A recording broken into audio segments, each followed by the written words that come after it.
जंगल safari में 12वीं तक के छात्रों को मिलेगा निःशुल्क प्रवेश। इको टूरिज्म को बढ़ावा देने मंत्री ने की बड़ी घोषणा।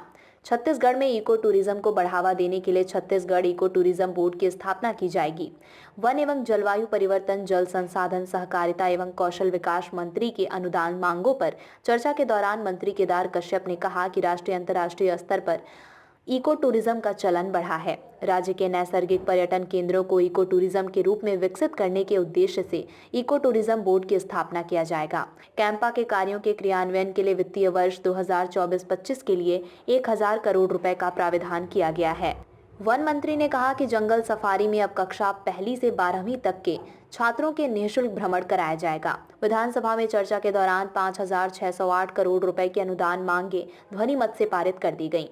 वन एवं जलवायु परिवर्तन विभाग की अनुदान मांगों पर चर्चा के जवाब में केदार कश्यप ने कहा कि प्रदेश में लगभग 44.24% वन क्षेत्र है। वन मंत्री ने कहा कि राज्य के राष्ट्रीय उद्यानों, अभ्यारण्यों, टाइगर रिजर्व सहित अन्य क्षेत्रों में स्थापित पर्यावरण चेतना केंद्रों, नेचर सफारी और पर्यटन स्थलों के आसपास स्थानीय निवासियों को रोजगार देने तथा संबंधित वन समितियों की आय में वृद्धि के उद्देश्य से आवश्यक संसाधन उपलब्ध कराया जा रहा है। स्थानीय युवकों को राष्ट्रीय स्तर की ख्याति प्राप्त संस्थाओं जैसे jungle lodges and resort Karnataka, Bombay natural history society से नेचर गाइड के रूप में प्रशिक्षण दिलाया जाएगा।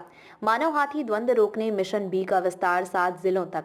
वन मंत्री ने कहा कि हाथी मानव द्वंद्व को नियंत्रित करने के लिए विशेष प्रयास किए जा रहे हैं। प्रधानमंत्री नरेंद्र मोदी की गारंटी के तहत मानव हाथी द्वंद्व को रोकने के लिए मिशन बी योजना का विस्तार 7 जिलों में किया जाएगा।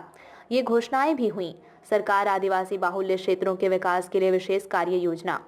4 प्रमुख वृहद परियोजनाओं अरपा, भैंसाझार, केलो जलाशय, राजीव समोदा निसदा, वेब प्रवर्तन एवं सोंढूर जलाशय के लिए बजट में 316 करोड़ रुपए का प्राविधान। बस्तर संभाग में सिंचाई सुविधाओं का विस्तार के लिए 2200 करोड़ की लागत वाली 350 योजनाएं। हरिहर छत्तीसगढ़ योजना के तहत 2431 हेक्टेयर क्षेत्र में 20 लाख से अधिक पौधे लगाने की योजना पर कार्य जारी।